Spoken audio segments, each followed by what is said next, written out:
Hello everyone, welcome to Biotrix. आज हम cell communication का एक टॉपिक पढ़ेंगे, टाइप ऑफ जंक्शन। सीएसआईआर के पॉइंट ऑफ व्यू से ये टॉपिक बहुत ज़्यादा इंपॉर्टेंट है। आईसीएमआर में भी इससे बहुत सारे क्वेश्चंस आते हैं। वो लोग पूछते हैं कि कौन सा सेल सेल जंक्शन है, कौन सा सेल टू ईसीएम है, किस जंक्शन में कौन से सेल एडिशन मॉलिक्यूल्स मिलते हैं। गैप जंक्शन से रिलेटेड भी डायरेक्ट क्वेश्चंस आए हुए हैं पार्ट बी में। पार्ट सी में ये मैच ऑफ द फॉलोइंग के क्वेश्चंस आते हैं इससे, और हमेशा ही आते हैं, कभी भी ऐसा नहीं हुआ कि इससे कोई क्वेश्चन ना आया हो।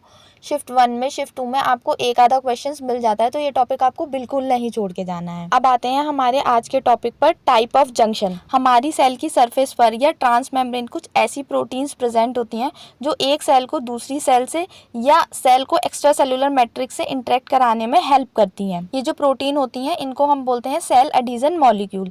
जो सेल एडिशन मॉलिक्यूल है, एडिशन वर्ड से ही समझ में आ रहा है कि वो अडेयर कराती है, यानी चिपकाती है, यानी कि एक दूसरे को जोड़े रखने में हेल्प करती हैं। अब या तो ये एक सेल को दूसरी सेल से जुड़े रहने में हेल्प करेगी या सेल को एक्स्ट्रा सेलुलर मैट्रिक्स से जुड़ने में हेल्प करेगी। जब ये सेल एडिशन मॉलिक्यूल इंटरेक्ट करती हैं तो एक स्ट्रक्चर प्रोड्यूस होता है, जिस स्ट्रक्चर को हम बोलते हैं जंक्शन, और उन्हीं जंक्शंस के बारे में हम आज पढ़ने जा रहे हैं। ये जो जंक्शन होते हैं ये 4 तरह के होते हैं: एंकरिंग जंक्शन, ऑक्लूडिन जंक्शन, कम्युनिकेटिंग या channel forming junction, signal relay junction.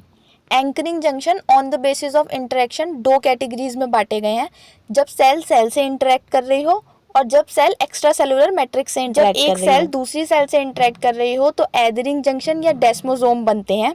देखो, दोनों ही सेल टू सेल इंटरेक्शन है, पर कब हम उन्हें एदरिंग जंक्शन और कब हम उन्हें डेस्मोसोम बोल रहे हैं ये डिपेंड करेगा कि कौन सा सेल एडिशन मॉलिक्यूल है और कौन सी प्रोटीन यानी कि साइटोस्केलेटल प्रोटीन इन्वॉल्व है इन जंक्शंस को फॉर्म करने के लिए। जब एदरिंग जंक्शंस बनते हैं तो cadherin as a cell adhesion molecule और actin as a cytoskeletal protein work करती है। कुछ लिंकर प्रोटीन्स भी इन्वॉल्व होती हैं जो कि है बीटा कैटेनिन और अल्फा कैटेनिन। ये सब मिलकर एदरिंग जंक्शंस बनाते हैं। जब हम डेस्मोसोम देखते हैं तो डेस्मोसोम में डेस्मोगिलिन और डेस्मोकोलिन सेल एडिशन मॉलिक्यूल्स होते हैं और इंटरमीडिएट साइटोस्केलेटल फिलामेंट होते हैं। लिंकर प्रोटीन यहाँ पर प्लेक्योग्लोबिन, प्लेक्योफिलिन और डेस्मोप्लेकिन होती हैं। जैसा कि आप देख सकते हो कि सेल टू सेल इंटरेक्शन में इस डायग्राम में कैदरिन इन्वॉल्व है और actin as a cytoskeletal filament काम कर रहा है, और बीटा और alpha catenin as a linker protein काम कर रही हैं। डेस्मोसोम में डेस्मोकोलिन और डेस्मोगिलिन सेल एडिशन मॉलिक्यूल हैं, जैसा कि इस डायग्राम में दिख रहा है कि इंटरमीडिएट फिलामेंट साइटोस्केलेटल प्रोटीन की तरह काम कर रहे हैं, और डेस्मोप्लेकिन और प्लेक्योफिलिन लिंकर प्रोटीन है। जो सेल टू ईसीएम इंटरेक्शन है वो भी 2 तरह के हैं: फोकल एडिशन और हेमीडेस्मोसोम। फोकल एडिशन में सेल एडिशन मॉलिक्यूल इंटीग्रिन्स है और साइटोस्केलेटल प्रोटीन एक्टिन है।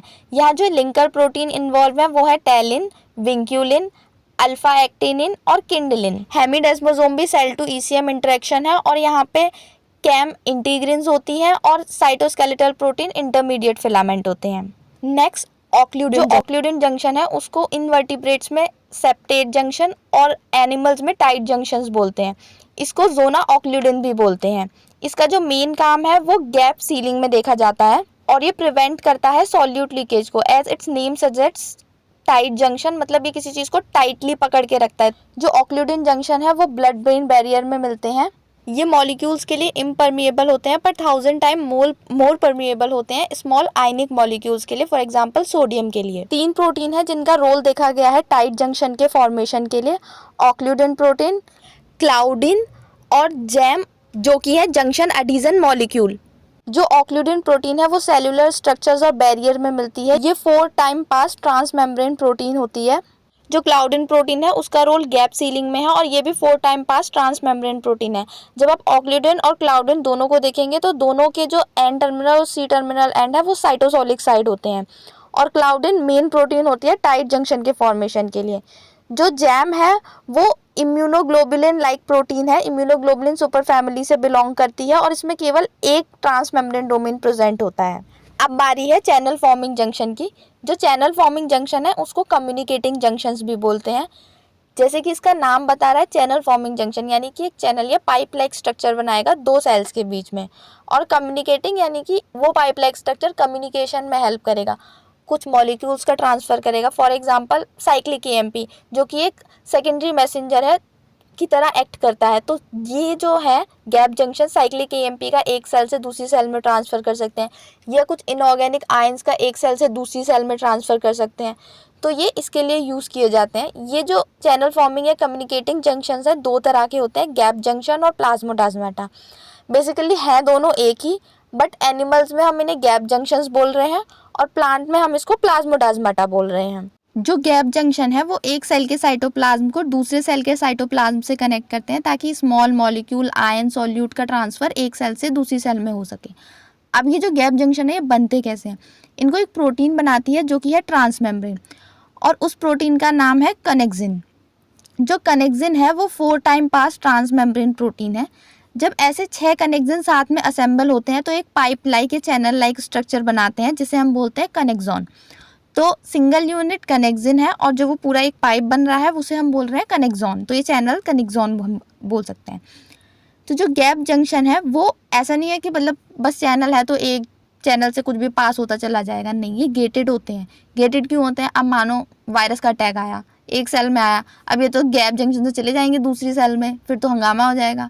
तो ऐसा नहीं है, ये गेटेड होते हैं, रेगुलेटेड होते हैं। इनको रेगुलेट कैसे कर सकते हैं? फॉस्फोराइलेशन से, पीएच से, रिएक्टिव ऑक्सीजन स्पीसीज से ये गेट जंक्शन ओपन या क्लोज हो जाते हैं। अच्छा, एक डिसऑर्डर है जो कि जेनेटिक है, जिसका नाम है वोविंकल सिंड्रोम, जो कि गैप जंक्शन से एसोसिएटेड है। इसमें कुछ डिस्टर्बेंस हो जाता है जिसकी वजह से ये सिंड्रोम हो जाता है।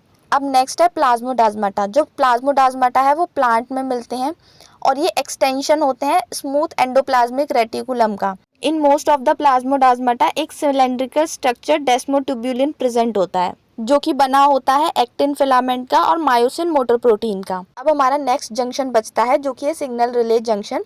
ये 3 तरह के होते हैं, केमिकल साइनेप्स, इम्यूनोलॉजिकल साइनेप्स और डेल्टा नॉच पाथवे। जो केमिकल साइनेप्स है वो न्यूरॉन्स में मिलता है, जो साइनेप्स या केमिकल सिग्नलिंग जो होती है उस टाइम पर।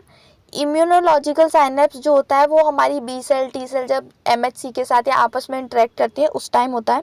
और डेल्टा नॉच पाथवे भी आपने देखा हुआ है सेल सिग्नलिंग। जो टाइप ऑफ जंक्शन है वो 4 थे। कौन कौन से? Anchoring junction, occluding junction, communicating या चैनल फॉर्मिंग जंक्शन और signal relay junction. Anchoring junction cell to cell और सेल टू ईसीएम के बेस पर फर्दर 2 टाइप के थे। ऑक्लूडिंग जंक्शन जो थे वो टाइट जंक्शन थे, गैप सील करते थे। कम्युनिकेटिंग जंक्शन 2 तरह के थे, गैप जंक्शन और प्लाज्मोडाज्माटा। गैप जंक्शन एनिमल में थे, प्लाज्मोडाज्माटा प्लांट में थे। और signal relay junction further 3 type के थे, chemical synapse, immunological synapse, delta notch pathway. पूरे चार्ट में जो सबसे ज़्यादा कंफ्यूज करने वाला पार्ट है वो सिर्फ एक ही है कि कौन सा सेल सेल जंक्शन है, कौन सा सेल टू ईसीएम है, किसमें एक्टिन फिलामेंट इन्वॉल्व है, किसमें एक्टिन फिलामेंट इन्वॉल्व नहीं है। तो जो एक्टिन फिलामेंट इन्वॉल्व है और नहीं है उसको याद करने की एक ट्रिक है, आप उसे याद कर सकते हैं हिम से। H stands for hemidesmosome, I stands for intermediate filament and M stands for ECM यानी कि एक्स्ट्रा सेलुलर मैट्रिक्स। और फेम से F stands for focal adhesion, A stands for actin, M stands for extra cellular matrix. जो desmosome है उन दोनों में ही, चाहे वो हेमी हो चाहे डेस्मोसोम हो, इंटरमीडिएट फिलामेंट ही इन्वॉल्व है। सो इस तरह से क्लियर हो जाएगा। अदरवाइज आप ऐसे भी याद कर सकते हो कि एदरिंग जंक्शन है और फोकल एडिशन है, दोनों में ए आ रहा है तो वो एक्टिन फिलामेंट है। आप अपने ऊपर है कैसे याद रखना चाहते हो। सो आई होप आपको वीडियो पसंद आया होगा, आपको कॉन्सेप्ट क्लियर हो गया होगा। जो चीज़ें आप 1 घंटा 2 घंटा लगा के देखते हो वो आपको 10 मिनट के वीडियो में, 8 मिनट के वीडियो में क्लियर हो गई होगी। So if you like the video, please hit the like button, subscribe to Biotrix for more such content।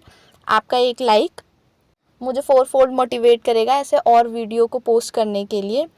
हमारा एक टेलीग्राम ग्रुप भी है जिसका QR कोड आपको यहाँ पे फ्लैश हो रहा होगा, उसका लिंक मैं डिस्क्रिप्शन में भी दे दूँगी। So please join us for more such content. Thank you.